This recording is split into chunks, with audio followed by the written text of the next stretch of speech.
in our end of the year special, we talked about movies we were looking forward to. And one movie I was looking forward to was after 2 failed attempts in live action, they were going to bring back Scooby-Doo into theaters. This Oh, time, yeah. they were going to do it right in animation.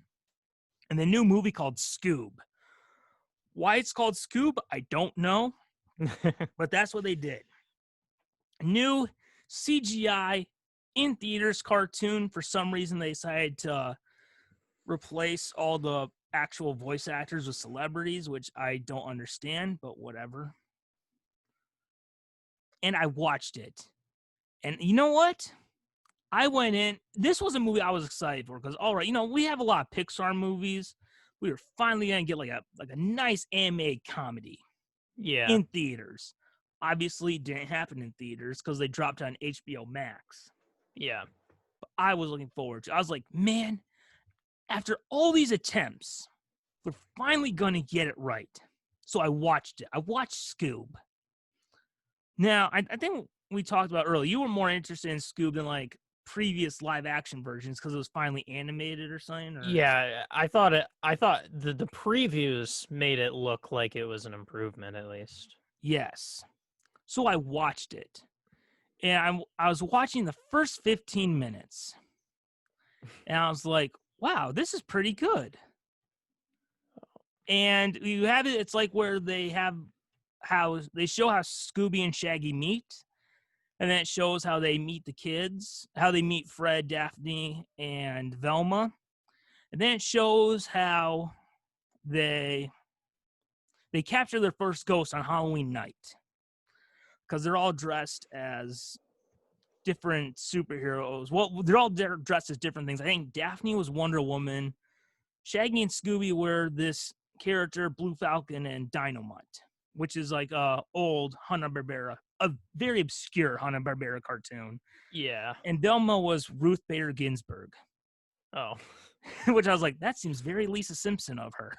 Yeah, I know. It definitely seems more like a Lisa Simpson thing. Yes. It's like, is that a Velma thing? Or... I don't know. I guess they wanted her to kind of be like Lisa. Like, she is the smartest of the group. They developed her a little more, I guess. I don't remember who Fred was. And then, you know what they did? They recreated the theme song of the original show, but in their CGI animation.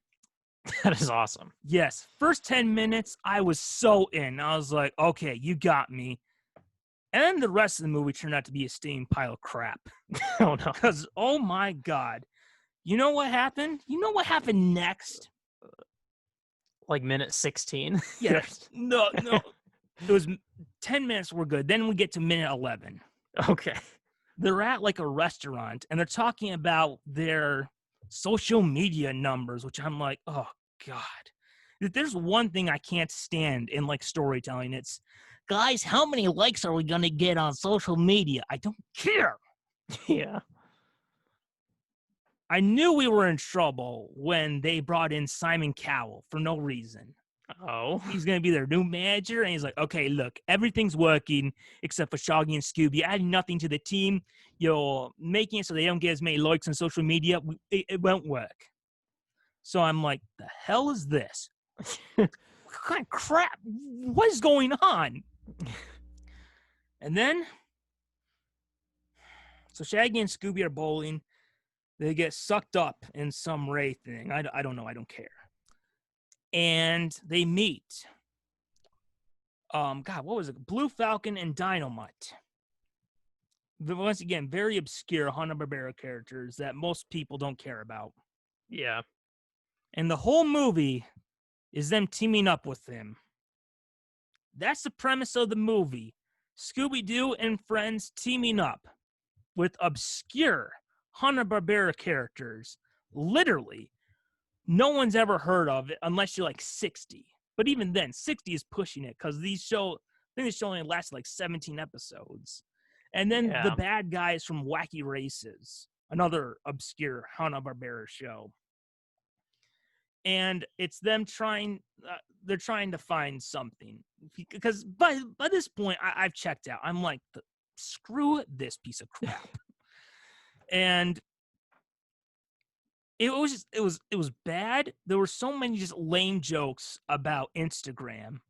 And one of like a moment I was like, "Oh my god," was when they talked about they were doing a background check on the main villain, who, by the way, where was the mystery if you already know who the villain is? Oh yeah. Yeah. I mean, yeah, Scooby I was expecting the Simpsons movie of Scooby-Doo. Yeah. Like, take what makes the show great and expand it in a story that supports an hour and a half with bigger stakes. Yeah. Instead, it was a crossover with characters literally no one cares about. They were just completely flat and one dimensional. That's disappointing, and especially because it was 3-dimensional. So it's Oh, that is true. I'm the whole time I'm like, oh, thank God I didn't waste a trip to the theater and risk getting COVID for this piece of crap. yeah. But and then there's a moment where they're doing a background check on the villain, and Velma says, "Well, that monster, he doesn't even pay for Netflix." And Fred says, "You have to pay for Netflix?" I'm like, "Oh my God, guys, no! That almost You did feels not like. go there." Have you ever noticed how in a lot of Netflix shows they like it's almost like they have to mention Netflix? It feels Yeah, like I just it's yeah. really common. I've noticed it in the newer seasons of Arrested Development. It was even in a series of Unfortunate Events. Was it? Um, yeah, they mention Netflix. They like say the word Netflix in a joke or something. No. I bet in there it was clever. I bet in there I thought it was No, clever. I thought it was clever in both of those, but it's just like it's something I've noticed. Like a lot of their stand-up comedy specials too. There's some joke about Netflix. I feel like it's like a contract thing. That's my conspiracy. I That I'm know, but this felt like it was written by some 50-year-old guy saying, "Oh, you know what the kids are gonna love? A reference to Netflix. Let's put that in there. Oh, no, but I'm a genius." that's not even a Netflix show. So I they're know just it trying to would be have been. It relatable. was planned to be in theaters, and it's just like, Yeah. and you know what? We live in a world where we have right now on TV they have Scooby-Doo and Guess Who, which is actually very good. The TV show Scooby-Doo Guess Who. I watched the Batman episode, and guess who was Batman? Uh. Oh, was it It was Kevin Oh Conroy. yeah, I was gonna. Yes, I what immediately came into my head was saying Michael Keaton. I was like, no, it's not. It's animated. It's Kevin Conroy. it's Kevin But Conroy. Oh, he took he me a does a second. very good job playing the comedy in there. And I haven't watched it yet, but I bought the episode off iTunes where they meet Urkel. Oh, yeah, Oh, but and they also have these very good direct-to-video animated movies. They just did a sequel to the first one that people love called yeah, Scooby-Doo on Zombie Island. yeah. And those direct-to-video movies are very good, much better than those bad live-action movies. And I'm just like, guys, in a Hmm. world where you can easily watch it on TV, new episodes on TV, or go to Walmart and just pick up a DVD, you you can't just throw together a lazy script with bad Netflix jokes and a celebrity cast and think that people think it's good enough. Yeah, And I was just like, and then it ends with them saying, "All right, we found a mystery. We're gonna go do that." I'm just like, where was that movie? That's what I wanted yeah, to see.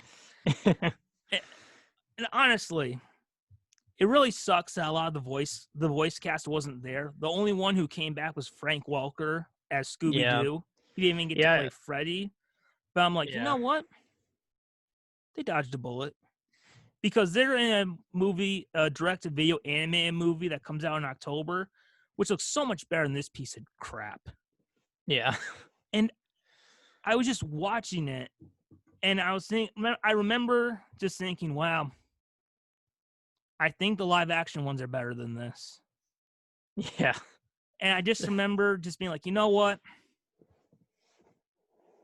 I'm glad they tried an animation, but after 3 movies, it's time to call it. It's time to officially give up and say, you know what? Scooby Doo, iconic TV character. Right now has a great animated show and great direct-to-video animated movies, which sometimes they air on Cartoon Network as TV movies. But it's time to pull the plug on this dead movie franchise and no more Scooby-Doo theatrical adventures. Let this dead movie franchise finally rest in peace. It's done. You tried it. It's over. It's done. Move on to like the Flintstones or something. Because at least the Flintstones movies actually have some substance to them, like the live action ones. And they did an animated one during the Hanna-Barbera era, which was very good. I think it's The Man Called Flintstone. I have it. I watched it. It was very good. But it's time to give up on a Scooby-Doo movie. It hasn't worked. It's never going to work. Just give up on it. So it seems that way. Yeah. So you haven't seen the Scooby-Doo movie. Well, it's actually called Scoob because I guess they were too lazy to put a Y in there. But what are your thoughts on Scoob? Is it time to finally give up and say, you know what? He'll let the TV dog keep going, but for the movie dog, it's time to put him to sleep. I haven't seen Scoob, and it's crap. I guess I don't really am not interested. I wasn't interested until I saw like, okay, it's animated. We'll see. But I don't know. I never thought about it, but I guess I never really have liked a full length Scooby-Doo movie. I haven't seen the ones I've heard are good. So you should watch on Zombie Island or I've heard a lot of good things about that one. Yeah. Yes, they're very good. It just seems like obviously it can be done long form in a way that works, but it just kind of seems like it works better short form.